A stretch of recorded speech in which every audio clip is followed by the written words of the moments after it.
guys, how's it going? It's Sonic Ranger here with the next toy review, and this is going to be the last new one for a while. So, let's go ahead and get this out of the way. You know what this is? I bet you do. Because if you don't, then you're not into the Michael Bay franchise for the Transformer movie. This is Jazz. Deluxe Jazz from the 2007 toy line from the Michael Bay Transformer movie. This is not the premium and this is not the final battle. This was voted as my second favorite of my whole entire Michael Bay Transformers movie toy line. And for good reasons too, because for some reason he's awesome, even though he's dead.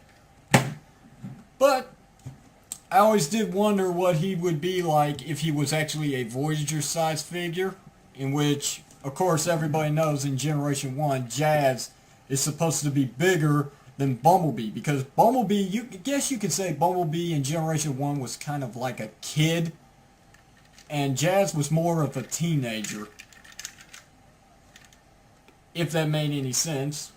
So, Hasbro actually granted me my wish, and here it is for review today. It's not really a Voyager, but let's just go with it anyway. I mean, it is close. Human Alliance, Autobot Jazz, a part of the Hunt for the Decepticon toy line, which is the successor of the Transformers Revenge of the Fallen toy line. He comes with Captain Lennox, as you can see, and he comes with a motorcycle, in which at first, when I saw the prototype images, I thought this was going to be the final bike sister, which was Alita 1. Turns out it's not. It's Jazz's weapon. And how is it his weapon? You'll find out when I get to this review. So, here's the side look right here of both Jazz and Captain Lennox. On the other side is Captain Lennox and, for some reason, Bone Crusher. And, why? Because he wasn't even in the final battle scene. Now, if you can actually see on the inside, in which if you can't, I'll show it later. Inside, you can actually see Brawl behind Jazz. Now that makes sense because he was in the final battle. And Jazz did try and take on Brawl by himself at first. On the bottom, you can see also available, they have a new release of Bumblebee and Sam again. The only difference is Sam, his shirt is white, not black this time. It's not worth it if you've actually got the original Human Alliance Bumblebee. So, I'm going to go ahead and read his stats. His strength is 6, intelligence 6, speed is 9, endurance 7, rank 8, courage 9, fire blast 6, and skill 5. And like I said, the motorcycle does convert into a shielded blaster. The human allies can ride on the motorcycle or the blaster. Okay. Human allies can ride inside Jazz, and additional figures sold separately. He's a level 4 skilled figure, so yes, he's pretty advanced for his transformation. The story of Jazz, and according to this, Captain Lennox as well, against the mass forces of the Decepticons, it will take every bit of power and ingenuity Autobot Jazz and Captain Lennox, told you, have to win.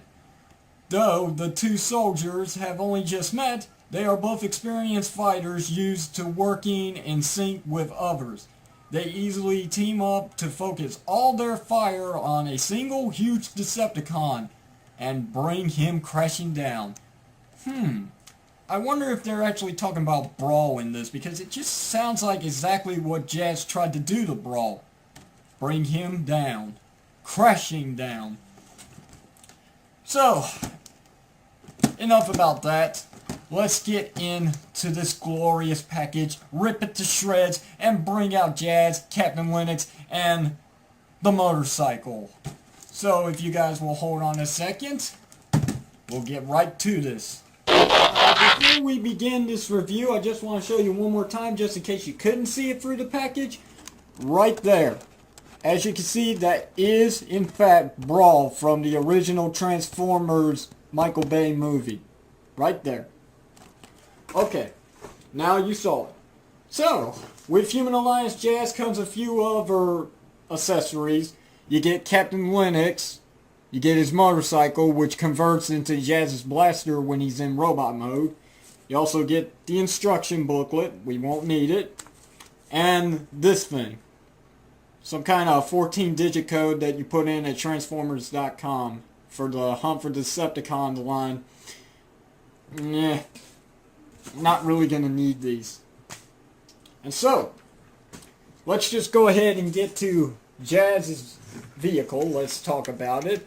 I don't remember what car or model it is. I'm sorry, it's on the tip of my tongue, and yet I just can't think of it right now.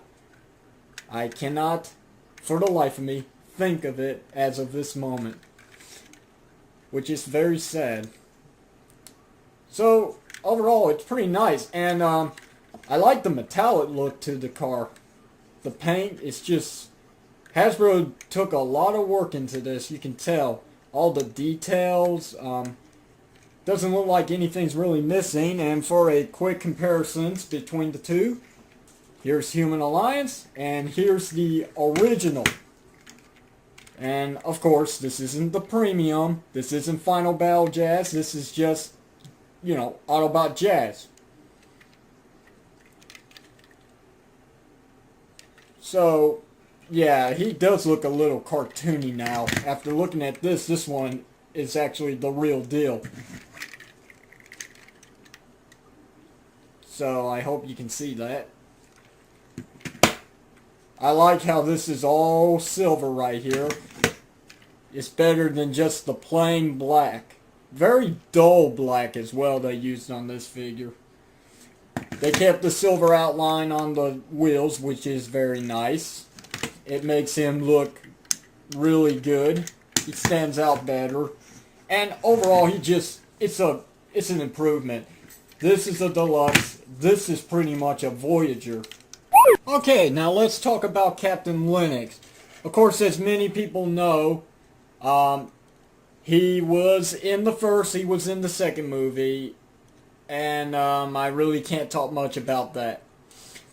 But for the figure, his hands are in a certain position where, you know, they're molded on. They can't rotate at the wrist, so he can't really hold on to his motorcycle by the handlebars. Let's put it that way. So you pretty much just sit him on, make it look like he's trying to hold on to the handlebars, but you know, he's not. Unfortunately, I don't have the other Human Alliance figures with me right now, so there ain't going to be a size comparisons with him. Just to let you know, Sam's figure is a bit taller than Captain Linux, which is wrong. I think they went a little too far out with the black. I think actually his suit should have been just gray and green to make it look like the standard army suit. So this kind of looks weird. I mean, for some reason, it doesn't look like he's wearing army gear. It actually looks like he's wearing a Ghostbuster suit. I mean, really, that's what I think about this when I see it. Ghostbusters. As a matter of fact, the face, you're not going to see the face, but it does kind of look like Captain Linux, but not really. And what's with the hair color? I mean, I don't recall him being a blonde. So, that's pretty much my complaining about Captain Linux. And for the motorcycle, it does absolutely nothing but wheels. That's it. There's no kickstand either. So, that's pretty disappointing. And he really doesn't stand that well, so if he falls, he falls. But this is where it really counts with the Human Alliance figures. If you can actually get Jazz's door open, which mine is very tight, you can actually get him seated in there, and it won't be that hard, so you don't have to contort him. You can actually like just simply push him in there, make sure his hands are on the wheel, close her up, and there you go. He's inside. And Captain Lance and Jazz are ready to go try and take down any Decepticon that may be attacking the humans. So yeah, You can actually see them in there. I do like the fact that they kept the windshield, or the windows actually blue. That clear see-through blue is actually, it's very clear, very nice. It looks kind of better than this version. I don't know why. I just think silver and blue make a great combination. So as you guys can tell, I am very impressed with this Human Alliance figure. Both Linux and Jazz. I mean, Hasbro did not spare to... Well, let me see that again. Hasbro spared to no expense. Better. Much better. Like I said, the silver and blue make a great combination. But it's also the black that helps it stand out some more. And the detailing is just great. I mean, it's not missing anything as far as I can tell. I mean, the detail on the grill, the detail in the headlights, the bumper lights, detail on the sides. The doors may look a little off, but that's due to transformation.